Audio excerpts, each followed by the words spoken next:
Hello everyone, this is Shadow Dragon from the DCUO community, and I thought I'd give another update on where I am with the Starro event. So now we're about 2 weeks in, so we're going to take a look at the vendor here. Hello, combatants. And this actually takes quite a bit of planning. For sections of state-of-the-art combat equipment. I hadn't really paid too much attention to it before, but now that I look at it, I realize I should be collecting like different things on different alts, because there are 4 collections in total. I'll start with that, and you have to buy the last piece, which is kind of the trend now. But I didn't realize the prices were like so much. 2 of the collections end with a 205 spore piece, and the other 2 end with 30 spores. So it seems like they're trying out a lot of different things, because like with the anniversary, I think there was a really low one, maybe it was 15, and then there was another one that was 100, which was kind of high. And then we saw the 100 in a couple of the other events. But yeah, then you see like the 205 here, and that's like wow, and then there's 2 of them. So there's no way to collect this on like one toon, or that would just be a lot of boring replay badges. So yeah, I'm gonna have my alt army split this up. So looking at the first one, we have Starro Wars, and let me just look at my notes really quick. So Starro Wars, this is the one that awards the Starro Tech aura. That is like, if you looked at the live stream, it's like a fat blue aura, kind of plain, but it's like a blue, and then it gradients to like purple. So I'm thinking of putting that on my, I would actually want that on my water toon, but I'm gonna put it on the ice toon because the water toon is too low to kind of run through to get enough marks. And on a lot of these, I'm banking on the style sharing that was talked about that we don't have yet. So obviously these are like 4 style items that I'm only gonna be able to get on one character, at least this time around, and then when the unlocks come out, I'll put them on the appropriate characters. Yeah, so Starro Wars, that's 205 spores and awards the Starro Tech aura. So I'm gonna put that on my ice character for now. Next one up is the other 205. And that's the other aura. That's like the spore aura that has like these purple starfish coming out of the shoulders. Similar in technology to the Valentine's Day one and the Killer Frost aura. So the collection is Unlucky Stars, and I'm gonna put this on my Celestial toon, Alina. And this is a combination of both the colors matching and that I'm running the toon enough to get the marks. Because this could fit Sorcery or Celestial, both have that purple color. But for my Sorcery toon, I'm going to have her collect something else. Okay, one of the smaller collections, Fallen Stars. This one is just for the feat, I think. Yeah, there's a 50-point feat for Fallen Stars. And it awards the title Star Killer, which was very attractive to me, since one of my toons is Lord Marek, or Galen Marek, whose call sign is Star Killer from The Force Unleashed.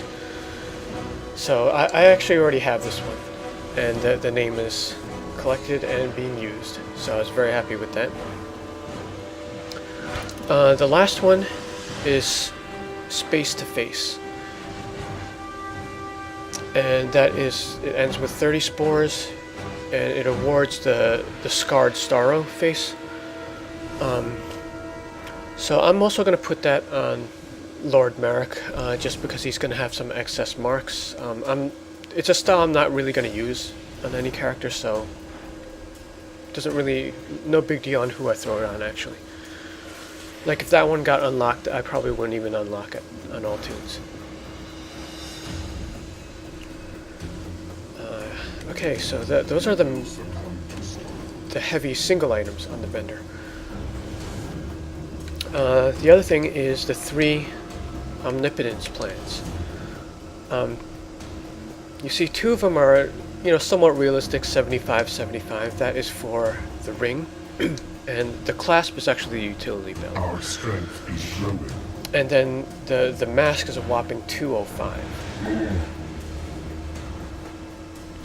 So, obviously I only have one character that would take advantage of this, and that would be Alyssa, because she's the only one that's like max CR. So these wouldn't help my other characters. I'd just be throwing them away if I used them on the other characters. So this time around, I won't be concentrating any marks on Alyssa, which feels a little bit odd since she's my main. I play the most on her, but she's gonna have to concentrate her spores on these 3 plans. And I did already purchase the loop on her because she has enough materials for 1 ring, and I'll go over how my progress on the materials so far. Okay, so scrolling back to the top. Part of me shall be back. The main attraction would be the style set here, and this is the Starro human form set, which kind of looks like a Death Knight type thing, with some starfish attached to the costume.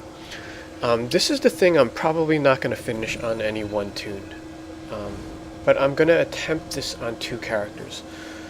So Shadow Dragon and Takesis are going to try to split the pieces here, and again banking on the unlocks to complete the set.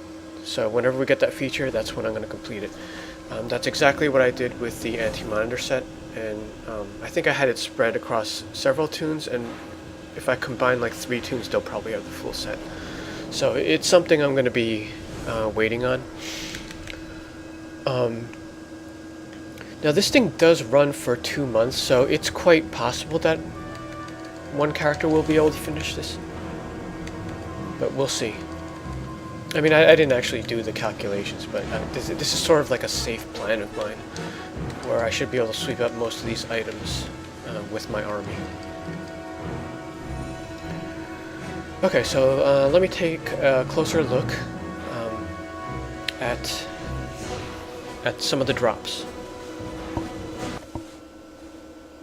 Alright, so we're back in my prototype water base to look at some of the drops from the event. So, first of all, as you can see here, there is the Starro base items. And this is displaying pretty much the full set. I didn't place the hatchery yet, but that was about it.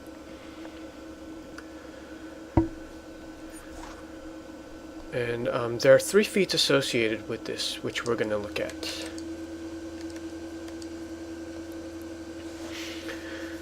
And I made sure we're looking at a character that does not have them complete, so that way we can see the list. So first of all, there is one for completing 6 of any of the items. Then there's another one for 12. And then the last one for 1 of each. So you do have to be kind of mindful of which ones you're collecting, because like if you want to be efficient, the last overall feat covers the other 2. So you're going to want to get 1 of each regardless. And then like when you're building your base, that's when you get the duplicates and stuff.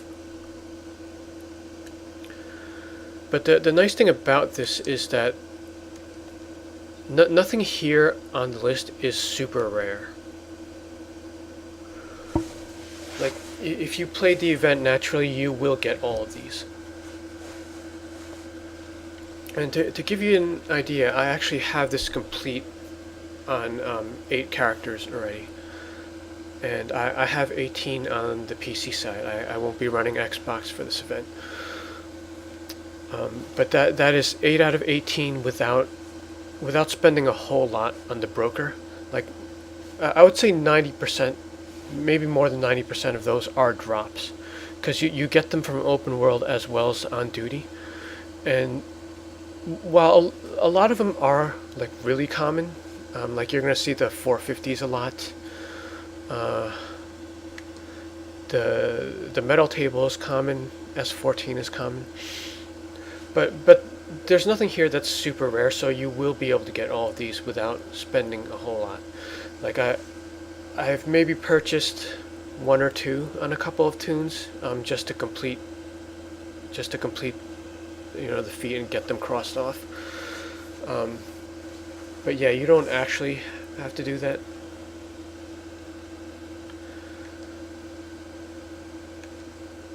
And if you look on the broker, you can tell which ones are like really common.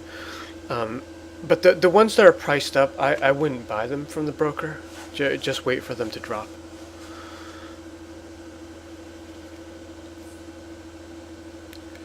So yeah, I plan to finish that on every tune without spending too much money, and then still even have extras to actually build a theme. But yeah, these base items, like, they're pretty cool. There's nothing like flashy about them, but if you had a lot of them, you can build a room or a base that looks really nice.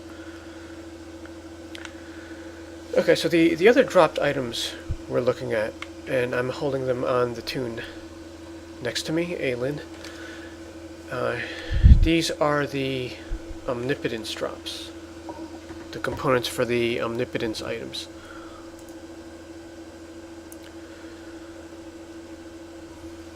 Okay, so going over the list, each component is going to have, you're going to need some amount of every color exobytes. You're going to need a huge amount of complex, huge amount of simples.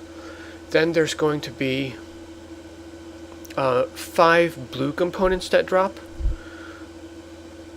Oh, sorry, no, it's 25 blue components, 5 purple, and 1 gold. And then the mask has the additional Conqueror's mode that you need to collect.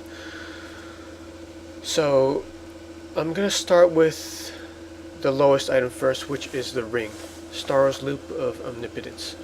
That is 12 of each bite. So that's 12 aggressive, 12 fortified, 12 support. And then you're going to need 30 complex, 90 simple, 25 of the blues, which in this case are Starro's Paxilla. Then you will need 5 purples, which are Starro's Spores. And the gold in this case is Starro's Eye. The next item up is the utility belt, Starro's Clasp of Omnipotence. So for this one, it's 16 of each bite, 40 complex, 120 simples. The blue, which you need 25 of, is Starro's Tubercles. The purple, which you need 5 of, will be Starro's Spine Fragments. And the gold for this piece is Starro's Disc. And then the crown jewel is Starro's Mask of Omnipotence. And this was the thing that was hyped up because it has like a mod slot or something. I'm not sure what color it is because I haven't looked at it yet. For this one, you're going to need 20 of each bite. 50 complex, 150 simples. There are 5 Conqueror's motes. The blues in this case, which you need 25 of, are Starro's Ossicles. You will need 5 purple Starro's Tentacles. And the gold is Starro's Endoskeleton. And then you have the 5 Conqueror's motes, which that one I'm gonna have to double check on because I kind of thought it was only for the mask, but based on how many have dropped, it might be for the other 2 as well. So now looking at my progress after 2 weeks, for the mask components, I would say I'm about halfway there, because I have 12 of the 25 blues. I have 4 of the 5 purples, and I have the gold. And I have way more Conqueror's modes than I need for that, because it says 5. For the utility belt, I'm more than halfway through. I have 18 of the 25 blues, and all of the purples, and all of the golds. So that one is probably half a week away from being done. Whereas the mask could take another week and a half to 2. For the rings, I'm doing really well. I almost have enough for 2. Because of the 25 blues, I have 63. I have exactly 10 of the purples, which is enough for 2, and just 1 of the gold. So I still need a gold to make 2 of these rings. But it's a pretty good pace. I don't need to go crazy and spend millions on the broker, which you could. If you look at the broker now, a lot of the blue components are over $1 million, except maybe the ring ones, because those seem to be dropping very common. And then for the other components, you're gonna, like, the purples will probably be 2 million, and the golds could be as much as, it'll be like 5 to 7 for the golds probably. So you could flat out buy this if you have a lot of money.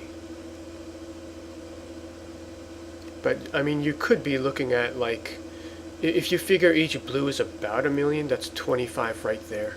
And then if the purples are maybe 2, that would be another 10, so that's 35. And then you've got 5 to 7. You're looking at like 40 something million if you just bought these on day 1 without getting any drops. But obviously they have to drop for other people in order for them to make the broker. Also, just to give you an idea, I'll go over roughly what I'm running, but it's sort of random. The only consistent thing is I'm taking 3 tunes through the entire suite of events. That is Open World, Duo, and Alert daily, and Raid weekly at least. So there are a couple of resets in there. Like I'm resetting the raid a couple of times on Shadow Dragon and Alyssa, and so sometimes the Duo and Alert on the 3 that I'm running everything on. And then there's an additional 3 to 6 that I do the Open World plus Duo. Since I have 2 accounts, I often walk myself in just to get those extra duos. And then I'll randomly run like duos and alerts just like whenever I feel like it on tunes that weren't covered in the other 2 categories. And then maybe another 3 that I run open world only. So it's kind of hard to calculate because I don't really have a consistent pattern across all of my tunes, other than the 3 that I'm running everything. But that should give you an idea of like how many times I'm running this and what's dropping for me after 2 weeks. Obviously, if you're a single tune player, you would be replaying in all the cases where I'm running alts. That just feels boring to me, so that's why I like the variety of alts. But for this event, I'm not running everybody like I did for the anniversary, because it just takes too much time. Like, there are a lot of components to this event, so I don't run everybody everywhere. Whereas like the anniversary, it was basically just fast open world, and then you queue for the raid. Like, whichever tunes do well for it, you just queue them up. But yeah, I hope this gives you some ideas, and you definitely want to think about where you're splitting the items and the feats, because there's just a lot to this event, and it's going to be hard to handle if you're not either replaying a lot or running alts. Okay, well, good luck with your event, all of your crafting components and drops, and thanks for watching.